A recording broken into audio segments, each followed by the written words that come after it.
إن الحمد لله نحمده ونستعينه ونستغفره ونعوذ بالله من شرور أنفسنا ومن سيئات أعمالنا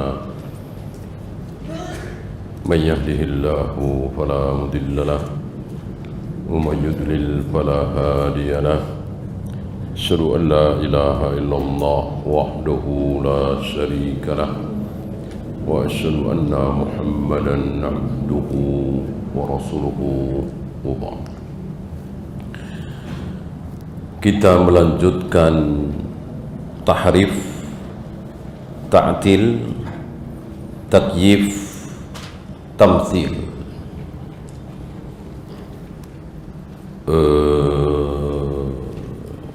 Takwil tidak dibawakan di sini. Kenapa?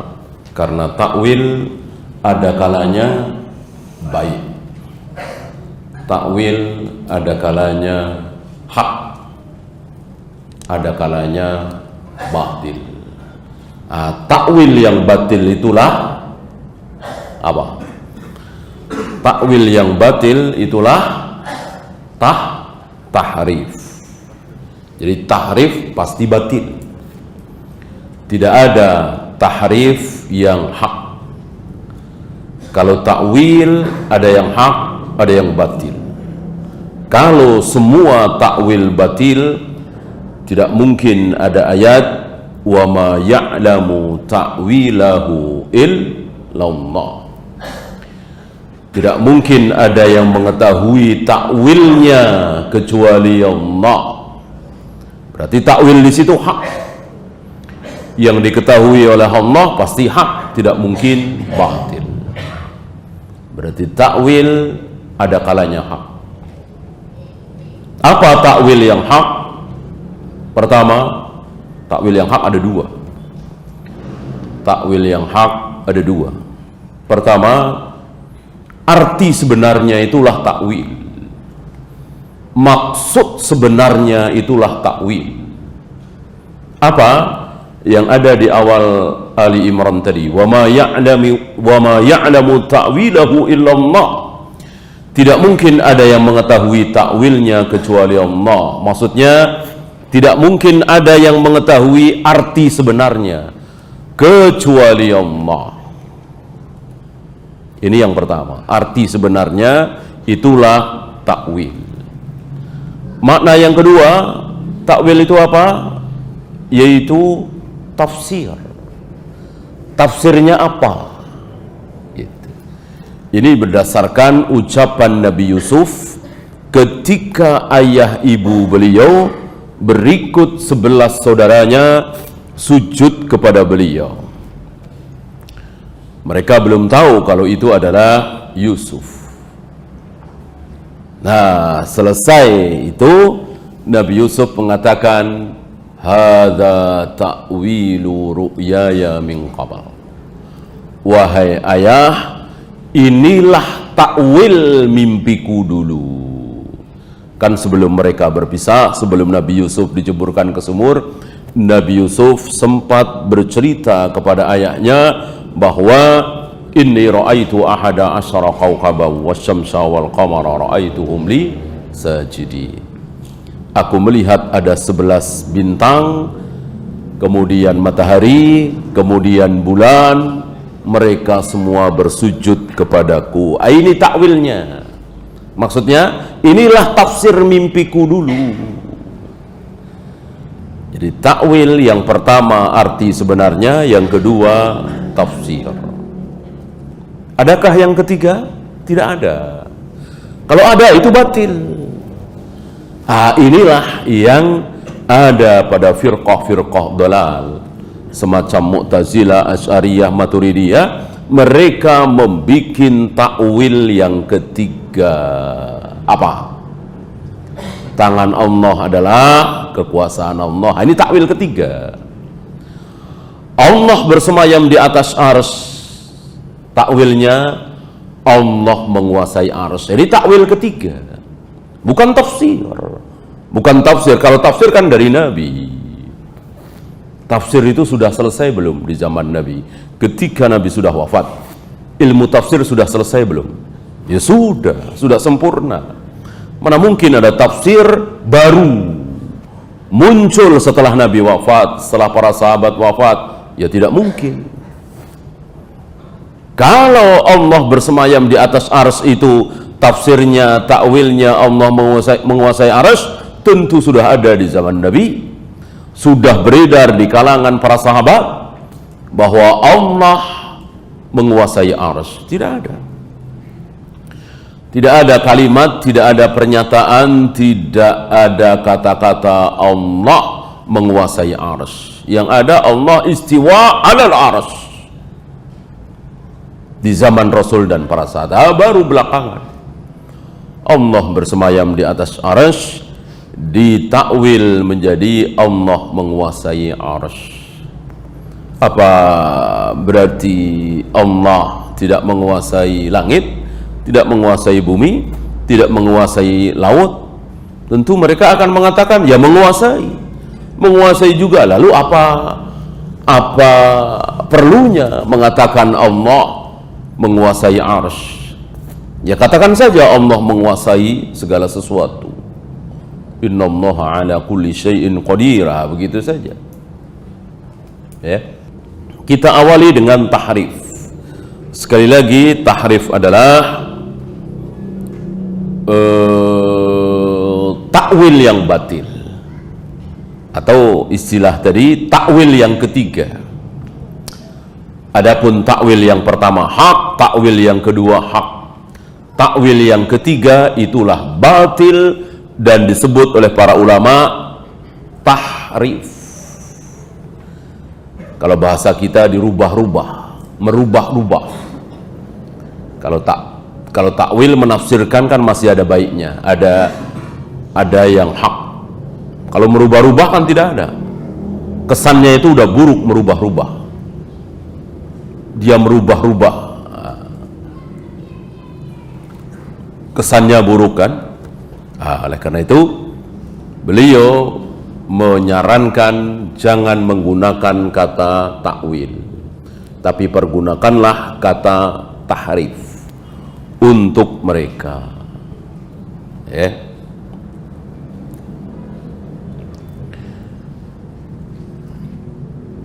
Kemudian ta'til, kemudian takyif, kemudian tamtsil. Insyaallah empat hal ini, empat penyimpangan ini, dan ini berhubungan dengan sifat-sifat Allah, akan dibahas oleh beliau satu persatu. Beliau mengatakan fattahrifu fin nusus. Biasanya tahrif itu ada di nas. Ada di nas. Nasnya, teksnya itu ditahrif. Seperti istawa ditahrif, dirubah menjadi istaula. Istiwa, istila. Istawa, istaula. Itu tahrif. Dirubah nasnya. Tentu mereka tidak berani memasukkannya ke dalam Al-Quran. Ar-Rahmanu 'alal arsy istaula. Tidak berani. Mereka tidak berani membaca ayat seperti itu. Tapi ketika memahami Ar-Rahmanu 'alal arsy istawa, menerangkannya kepada murid-muridnya, jamaahnya, dikatakan istawa di sini, saudara-saudara, maksudnya adalah istaula. Mentahrif dia. Buat apa bacanya benar tapi pemahamannya salah? Bacanya benar. Tidak ada dari mereka yang membaca ayat-ayat tadi, misalnya Ar-Rahmanul 'alal arsy istaula, tidak ada. Tidak ada yang berani. Kalau Yahudi kan berani. Para pendeta, para pastor, para rahib, para ruhban, para habar itu berani. Yuharrimunal kalima amma wadihi, merubah-rubah ayat, mereka berani. Dan luar biasa perubahan dalam Taurat, Injil. Adapun mereka tidak berani merubah Al-Quran. Di samping memang Al-Quran sudah dijaga oleh Allah, Inna nahnu nazzalna dzikra wa inna lahu lahafidzu. Kata Allah, kami yang menurunkan Al-Quran dan kami sendiri yang menjaganya. Allah sudah berjanji untuk menjaga, maka sampai hari ini, sampai kapanpun tidak ada yang bisa, tidak ada yang sanggup merubah. Kalau Taurat dan Injil Allah tidak menjamin, maka sudah dirubah-rubah. Nah, secara bacaan mereka tidak merubah-rubah, tapi secara pemahaman mereka merubah. Istawa dirubah menjadi istaula. Ada tambahan lam, ya, istawa, ya, ada sebelum ya itu ada lam, maka bacanya istaula, artinya menguasai. Dan secara kaidah lughah, istaula ini menguasai setelah mengalahkan, gitu. Jadi ketika ada seorang raja dikalahkan oleh seseorang, si fulan, setelah raja ini dikalahkan, mati, maka si fulan ini menggantikan kedudukan si raja itu. Nah, fulan ini namanya istaula. Berarti kalau difahami bahwa Allah istaula alal arash, berarti Allah ini dulu mengalahkan Tuhan lain. Dulu sebelum ada Allah, ada Tuhan lain bersemayam di arash, menguasai arash, lalu dikalahkan oleh Allah, lalu Allah menjadi Tuhan. Ini batil sekali. Ini konsekuensi dari kata-kata istaula. Karena istaula artinya menguasai setelah mengalahkan yang lain, gitu. Itu otomatis seperti itu, ya, otomatis seperti itu. Sama dengan kaum Jahmiyah. Kaum Jahmiyah memang tidak ada yang mengatakan bahwa iman para pelacur dengan iman para nabi, para rasul sama. Kata-kata itu nggak keluar dari mulut orang Jahmiyah, tapi otomatis. Karena bagi Jahmiyah, iman itu tidak bertambah, tidak berkurang. Mentang-mentang amalnya banyak, kemudian imannya naik. Mentang-mentang bermaksiat, lalu imannya turun. Tidak, kata Jahmiyah.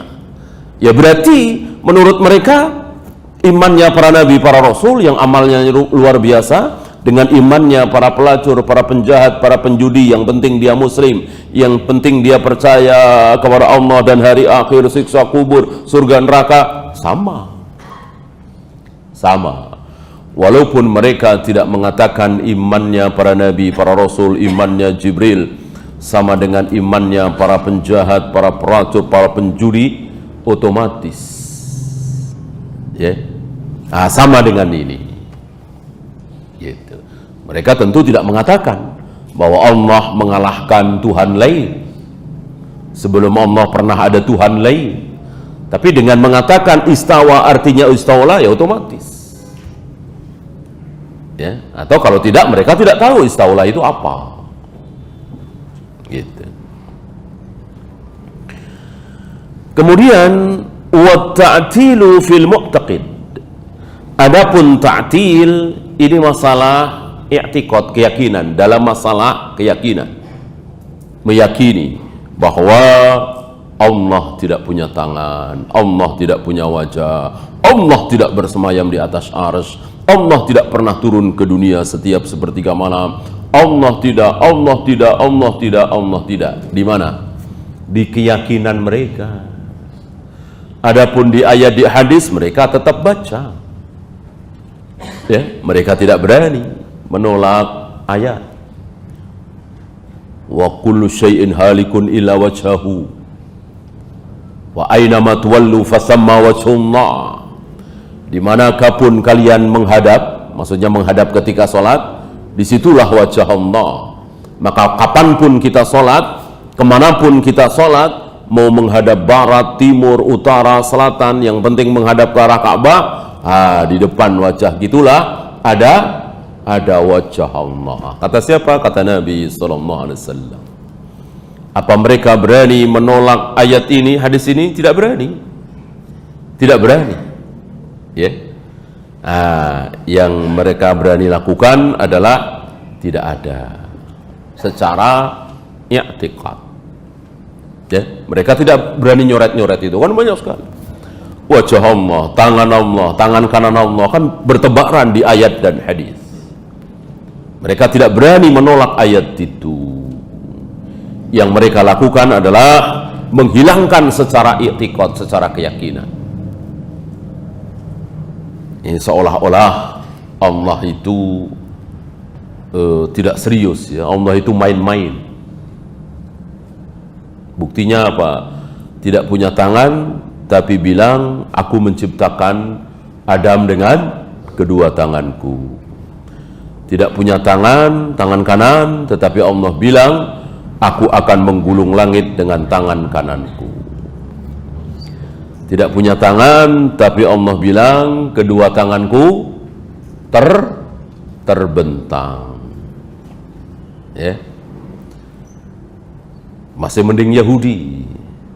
Yahudi meyakini Allah punya tangan, tapi yadullah maghlula.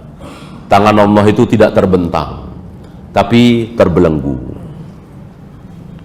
Itu kata orang Yahudi. Nah, Yahudi masih meyakini bahwa Allah punya tangan.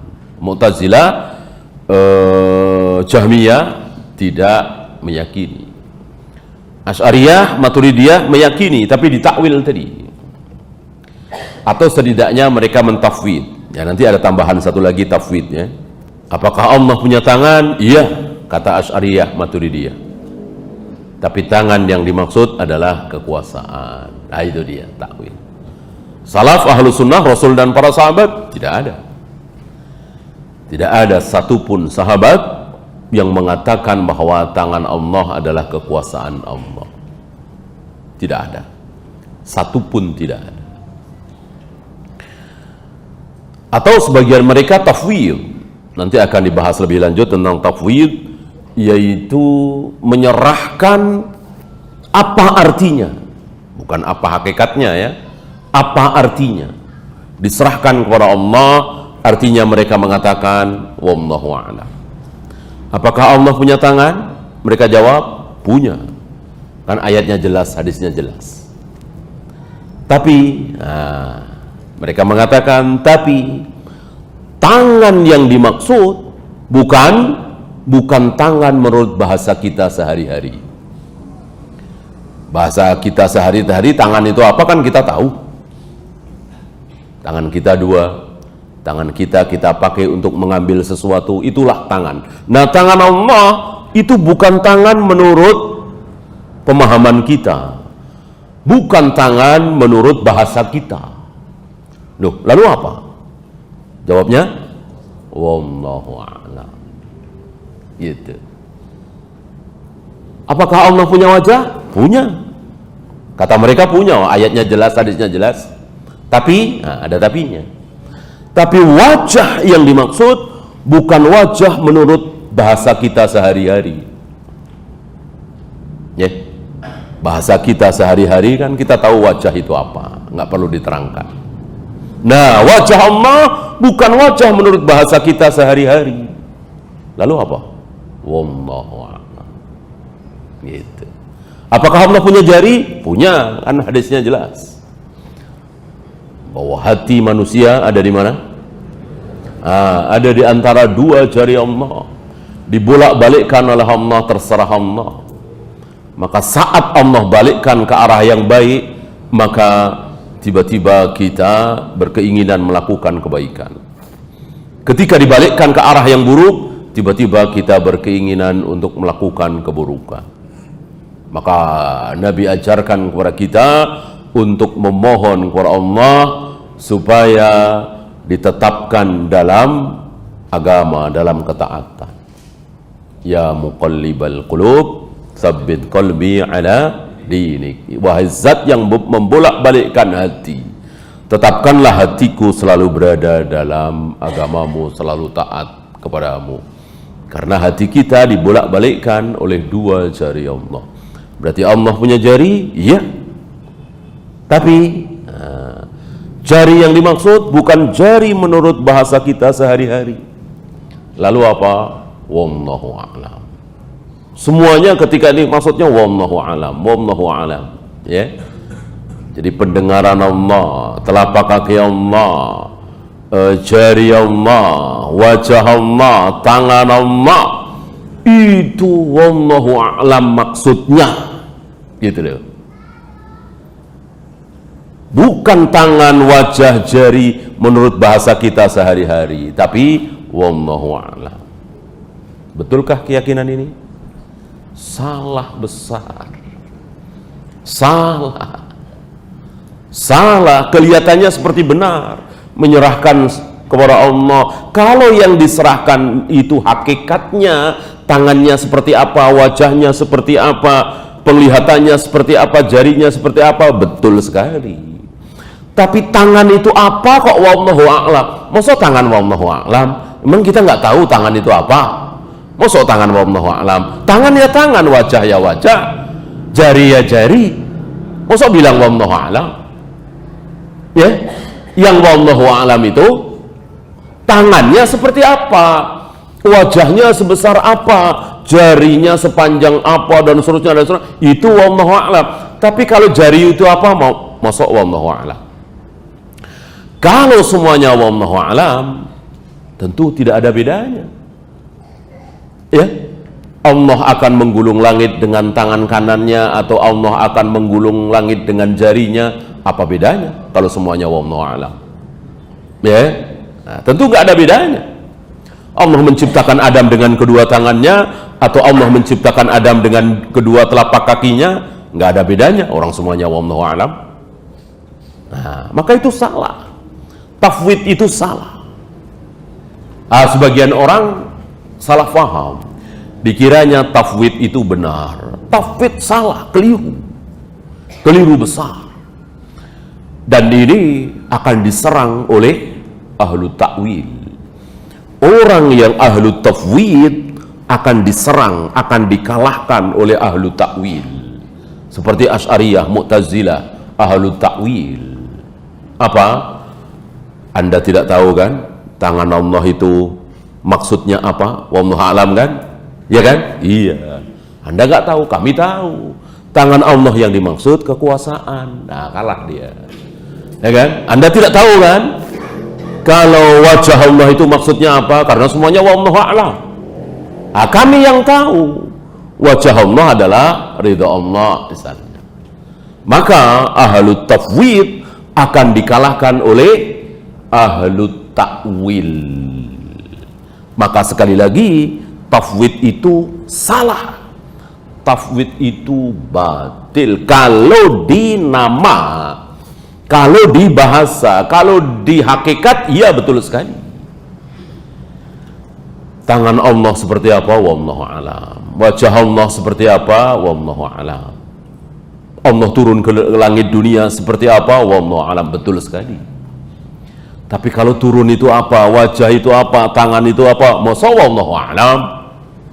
Mana ada orang yang nggak tahu tangan itu apa, wajah itu apa? Kenapa mesti dibahas? Dan tentu seandainya tafwid itu benar, tentu akan diawali oleh Rasul dan para sahabat. Rasul dan para sahabat tidak pernah mengatakan seperti itu. Tentu Nabi yang akan mengawali, saudara-saudara, wahai para sahabatku, bahwa tangan Allah di sini jangan difahami seperti tangan kita ya, tangan menurut bahasa kita ya. Tangan yang dimaksud wallahu alam, wajah yang dimaksud wallahu alam, jari yang dimaksud wallahu alam. Nggak ada, Nabi mengajarkan seperti itu ya. Berarti Rasul dan para sahabat meyakini tangan ya tangan, wajah ya wajah, turun ya turun, bersemayam ya bersemayam, dan seterusnya. Hanya caranya, besarannya, panjangnya, takyifnya, itu yang wallahu a'lam ya. Ini tentang ta'til. Kemudian takyif.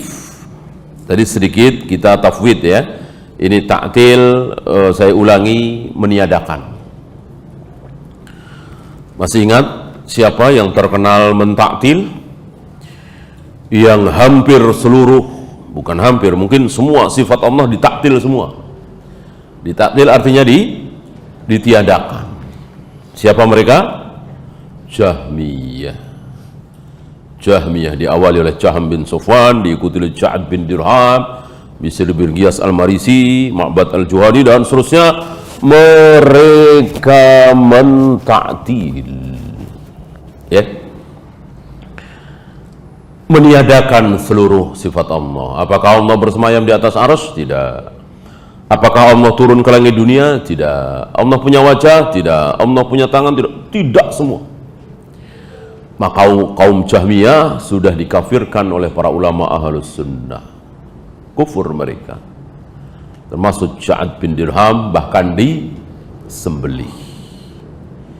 Bishr bin Giyas al-Marisi di zaman Imam Syafi'i sudah berkali-kali dinasihati tidak bergeming. Padahal ada riwayat Bishr ini sangat mengidolakan Imam Syafi'i, sangat kagum dengan ilmunya Imam Syafi'i, Bishr ini. Tapi begitulah hidayah, ya. Dia memahami ayat-ayat dan hadis tentang sifat Allah dengan pemahaman dia sendiri. Bahkan ucapan Bishr yang mengatakan Allah tidak punya wajah, Allah tidak punya tangan, Allah tidak menjadikan Ibrahim sebagai khalil, syafaat itu tidak ada, pokoknya banyak ditentang ayat-ayat dan hadis. Itu pernah ditanya oleh Al-Imam Syafi'i, yang engkau ucapkan ini, yang ada dalam otakmu ini, keyakinanmu ini, apakah engkau mengambil dari Al-Quran? Ada di ayat gitu? Jujur si Bishr menjawab, tidak. Jujur dia, tidak. Gitu. Lalu Imam Syafi'i bertanya lagi, barangkali ada di sunnah, di hadis. Si Bishr menjawab jujur, tidak. Tidak, saya tidak mengambil dari hadis. Nah, ditanya satu lagi yang terakhir, engkau ambil dari salah seorang sahabat Nabi, mengajarkan kepada engkau seperti itu, engkau dapat ilmu dari salah seorang sahabat Nabi. Allah tidak punya wajah, Allah tidak punya tangan, Allah tidak pernah turun ke langit dunia, Allah tidak. Bishr menjawab, tidak juga. Jujur dia. Jadi ahli bid'ah di hari itu jujur, ya. Nggak ada ayatnya bilang nggak ada, nggak ada hadisnya bilang nggak ada, nggak kayak sekarang, ya. Ada hadisnya. Mana Musnad Ahmad, ya, susah nyari Musnad Ahmad, ya kan, nggak ada judulnya, nggak ada babnya. Ahlul bidah di hari itu jujur. Ini Bishr jujur, aku mengambil pemahamanku ini bukan dari Al-Quran, bukan dari hadis, bukan dari para sahabat. Lalu Imam Syafi'i bertanya, lalu dari mana? Dari mana muncul pemahaman? Lalu Bishr jujur menunjuk ke kepala dia, dari sini ngarang sendiri gitu. Jujur dia dinasihati, nggak bergeming, ya. Cukup lama Imam Syafi'i menasihati Bishr ini, dan itu atas permintaan ibunya, kan. Keluar berpisah dan mati dalam keadaan pemahaman seperti itu. Ya. Ini dia ta'til. Dan begitulah pemahaman buruk ada saja yang mengikuti sampai hari ini. Berapa banyak saudara-saudara kita yang mengatakan Allah tidak punya tangan, Allah tidak punya wajah, Allah tidak bersemayam di atas arsy, Allah tidak, padahal itu bertebaran di ayat dan hadis. Gimana? Ya. Ini ta'til. Kemudian takyif. Takyif, kayyafa yukayyifu takyifan. Kaif itu kan artinya bagaimana, kaifa haluk, bagaimana keadaanmu. Takyif itu menanyakan bagaimana wajah Allah, bagaimana tangan Allah, bagaimana telapak kaki Allah, bagaimana jari Allah, bagaimana cara Allah turun ke langit dunia. Ini takyif. Ada di mana takyif? Ada di sifat. Sifat wajah Allah seperti apa? Sifat tangan Allah seperti apa? Sifat jari Allah seperti apa? Ini takyif. Boleh apa tidak? Tentu tidak boleh. Dan tidak ada satupun sahabat yang bertanya tentang itu. Tidak ada. Padahal mereka berkumpul bersama Nabi 23 tahun, mendengar Nabi mengatakan Allah bersemayam di atas arsy, Allah turun ke langit dunia setiap sepertiga malam, tangan Allah terbentang, Allah menciptakan Adam dengan kedua tangannya, Allah akan menggulung langit dengan tangan kanannya. Ini diucapkan oleh Nabi ratusan kali. Tapi tidak ada satupun sahabat yang bertanya, ya Rasul, seperti apa tangan Allah? Seperti apa wajah Allah? Seperti apa, bagaimana caranya Allah turun ke langit dunia? Meninggalkan arsy-Nya apa tidak? Dan seterusnya. Tidak ada pertanyaan seperti itu. Ini betul-betul menunjukkan bahwa pemahaman para sahabat itu dijaga oleh Allah. Allah jaga para sahabat itu pemahamannya. Ya. Sampai zaman tabi'in masih belum ada. Sampai zaman atba'ut tabi'in, sampai zaman Imam Malik, baru pertama kali muncul pertanyaan kaifal istiwa, seperti apa, bagaimana cara Allah bersemayam di atas arsy. Itu baru muncul di zaman Imam Malik. Ya, atba'ut tabi'in, sahabat sudah tidak ada, tabi'in yang tobaqat pertama sudah tidak ada, ya, mungkin tobaqat ketiga. Ya, Al-Imam Malik baru muncul itu pertanyaan, kaifal istiwa. Maka kaget Imam Malik, gak nyangka. Kalau kemarin-kemarin dulu ada pertanyaan seperti itu, barangkali tinggal nyontek. Rasul pernah ditanya bagaimana cara Allah bersemayam di atas arsy, Rasul menjawab, tinggal dicontek jawabannya. Atau Abu Bakar, atau Umar, atau Muawiyah, atau Ali ditanya kaifal istiwa, kemudian dijawab, tinggal nyontek. Ini enggak ada.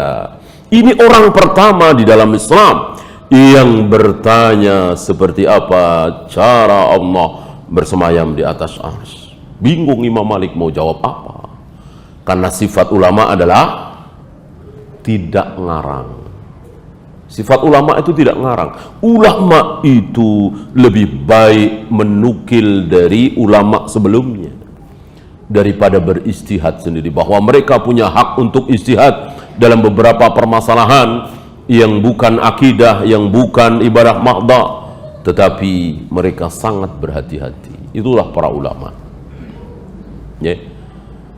Jangan dikira Fathul Bari yang merupakan tulisan Ibnu Hajar itu isinya menurut istihadku. Enggak. Berapa ribu ulama yang dinukil ucapannya oleh beliau. Qala Ibnu Battal, qala Arkan Al-Karmani, qala Syekhul Islam, qala. Itu sifat ulama, menukil ulama sebelumnya. Begitu juga Imam Malik. Mau menukil siapa? Belum pernah ada yang beliau ketahui, kitab yang beliau baca, ilmu yang beliau pelajari, belum pernah ada pertanyaan seperti ini. Ini jawabnya bagaimana? Sementara ini masalah akidah, masalah tauhid. Tidak mungkin beristihad. Maka diam cukup lama beliau. Diam. Inilah ulama. Diam. Entah berapa menit. Diam. Ada riwayat berkeringat beliau. Ya. Ini mau jawab apa? Walillahil ham, Allah bimbing beliau dengan jawaban yang luar biasa. Jawaban yang ditulis oleh kitab-kitab para ulama bertebaran. Hampir semua kitab tentang akidah Ahlus Sunnah menukil jawaban beliau. Apa yang pertama kali beliau ucapkan setelah diam cukup lama? Al-istiwa'u ma'lumun. Lihat, al-istiwa ma'lumun berarti sama dengan tangan Allah, wajah Allah, telapak kaki Allah, jari, segala macam. Maklum. Apa maklum? Diketahui. Siapa yang nggak tahu istiwa? Ini bahasa Arab ya. Istiwa bersemayam, diketahui. Semua orang tahu istiwa itu apa, bersemayam itu apa. Ya kan? Tahu. Tahu istiwa itu maklum, semua orang tahu. Sama dengan wajah, tangan, kaki, turun. Semua orang tahu itu apa, maklum. Kemudian wal imanu bihi wajibun. Mengimani bahwa Allah beristiwa di atas arsy wajib. Wajib. Ya sudah, imani. Kalau dia mengimani berarti telah menunaikan kewajiban. Karena yang wajib adalah mengimani, sudah. Bukan mengetahui seluk-beluknya dan seterusnya. Yang penting mengimani. Ya. Kemudian wal kaifiyatu majhulun. Adapun seperti apa Allah bersemayam itu, kaifiyahnya ini majhul. Apa majhul? Tidak diketahui, nggak ada yang tahu. Nggak ada yang tahu. Jangankan kita, para nabi, para rasul, nggak ada yang tahu seperti apa Allah bersemayam di atas arsy. Kaifiyahnya nggak ada yang tahu. Kemudian was-su'alu anha bid'ah. Bertanya tentang kaifiyah Allah bersemayam di atas arsy bid'ah. Bid'ah berarti engkau ahlul bid'ah. Ya. Dan ada riwayat beliau menyuruh orang-orang untuk mengeluarkan dia dari majelis beliau. Ya. Nah, berarti dari sini difahami oleh para ulama, majelis itu punya dia berhak melarang, gitu. Dia berhak melarang. Ambil contoh Imam Malik, dan waktu itu nggak ada yang protes. Kok Imam Malik begitu, ya mestinya biarin aja, biar dia sadar, ya, nasihat. Kalau dia keluar malah dia jadi nggak sadar. Itu nggak ada kalimat seperti itu. Itu memang ya manusia, hidayah di tangan Allah, ya kan? Maka berhak dikeluarkan, gitu ya. Dan tidak ada fitnah. Tidak ada fitnah. Hari itu tidak ada fitnah. Kok Imam Malik begitu, kurang bijaksana, ya, nggak ada ucapan seperti itu, nggak ada fitnah. Karena semua orang sikoh dengan beliau besar, dan dengan dikeluarkannya ahlul bidah ini, justru dia semakin kecil, semakin terpojok, semakin kecil. Nah, kalau sekarang ada yang nanya begitu, kita usir, ada fitnah nggak? Oh, habis ya. Habis di medsos ya, habis-habisan ya. Maka tentu jangan begitu ya, karena masyarakat kita tidak sama dengan masyarakat Imam Malik ya. Ustadznya yang ngajarinya tentu tidak sepadan dengan ilmunya Imam Malik ya. Maka tidak boleh gegabah ya, usir raja seperti Imam Malik, tidak. Kecuali Nabi SAW. Kalau Nabi memang tidak melihat keadaan, apapun yang disabdakan oleh Nabi adalah hak. Jadi ajaran Nabi, ucapan Nabi, perintah Nabi, larangan Nabi tidak dihubung-hubungkan dengan masyarakatnya. Ya, artinya ketika hari itu beliau melarang riba, sampai kapanpun riba haram. Ketika beliau memerintahkan sholat puasa, ya sampai kapanpun sholat puasa wajib. Itu beliau. Adapun selain beliau, maka dilihat keadaannya. Ya.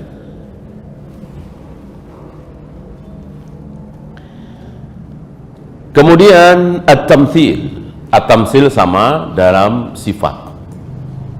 tamsil menyerupakan. Ini jarang barangkali ya, tapi ada. Tangan Allah persis seperti tangan kita, wajah Allah persis seperti wajah kita, turunnya Allah ke langit dunia persis seperti turunnya kita. Ini tamthil namanya, dan ini batil. Dan Syekhul Islam Ibn Taimiyah dituduh oleh seseorang yang bernama Ibnu Battuta. Ibnu Battuta pengembara Islam. Kalau orang Eropa kan punya apa itu si Columbus ya. Kalau kaum muslimin punya Ibnu Battuta, mengembara. Ya, konon mengelilingi bumi ini. Bahkan ada kisah sampai ke Sumatera, Ibnu Battuta ini. Nah, Ibnu Battuta itu dalam pengembaraannya ketika sampai ke Syam itu menulis. Ketika selesai pengembaraannya itu menulis. Salah satu tulisan beliau, ketika aku sampai ke Syam, aku masuk ke masjid di Syam, kalau tidak salah salat Jumat, dan aku melihat Ibnu Taimiyah sedang berkhutbah di atas mimbar. Lalu Ibnu Taimiyah turun dari mimbar sambil mengatakan, Allah turun ke langit dunia persis seperti caraku turun dari mimbar ini. Ini dusta, ini kebohongan. Ya, tahu dari mana? Lihat kitab-kitab Syekhul Islam. Beda jauh. Ya, yang di Majmu' Fatawa, bagaimana tulisan beliau tentang sifat Allah, beda jauh. Gitu. Kemudian disebutkan di situ di tahun yang sama ya, itu dikatakan di awal-awal Ramadan. Kejadian itu di awal Ramadan, di tahun itu. Nah, sementara menurut catatan yang bisa dipercaya, Syekhul Islam itu sebelum Ramadan sudah dipenjara. Berarti kan batil ini. Batil. Di samping Syekhul Islam tidak seperti Syekh bin Baz, tidak seperti Ibnu Hajar, tidak seperti ulama-ulama lain yang ditopang oleh penguasa, yang diberi tempat oleh penguasa. Syekhul Islam tidak diberi tempat sedikit pun. Mana mungkin khutbah, kan orang yang khutbah itu, yang jadi imam itu yang ditopang oleh penguasa, yang dibela oleh penguasa. Beda dengan di negeri kita ini ya, ditopang dan tidak ditopang bisa saja khutbah ya, karena masjid-masjid tidak diawasi ya. Barangkali ini salah satu keuntungan kita ya. Coba di mana, Malaysia misalnya, diawasi, masjid-masjid itu selalu diawasi oleh pemerintah.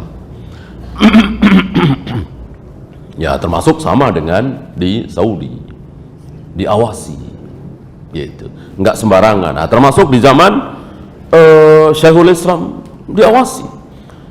Yang berseberangan dengan pemahaman manhaj penguasa tidak dibolehkan berbicara di atas mimbar, menjadi khatib, menjadi imam gitu. Barangkali mirip-mirip Syekh Albani. Hanya Syekh Albani tidak dipenjara ya. Syekh Albani tidak ditopang oleh penguasa, tidak seperti Syekh bin Baz, Utsaimin gitu ya. Nah, maka tidak mungkin ya. Dan riwayat yang benar memang beliau tidak pernah khutbah itu ya. Beliau memberikan pelajarannya itu kepada murid-murid yang jumlah sedikit, Ibnu Katsir, Ibnu Qayyim, Ibnu Abdul Hadi ya, Al-Mizzi, itu sedikit ya. Dan waktu yang terbanyak pada diri beliau dipakai untuk menulis, itu pun di penjara 7 kali keluar masuk ya, hampir 7 tahun, sampai beliau wafat di penjara. Beliau dituduh oleh Ibnu Battuta. Inilah tahrif, ta'til takyif, tamtsil, satu lagi ada tambahan tadi apa? Tafwid. Ya. Wajib bagi kita untuk membebaskan diri kita dari 4 atau 5 hal tadi. Dalam mengimani sifat-sifat Allah, jangan sampai kita terkena salah satu dari yang 4 atau 5 tadi. Ya. Jadi imani apa adanya. Wallahu a'lam. Ya, itu saja. Ada pertanyaan? Silakan.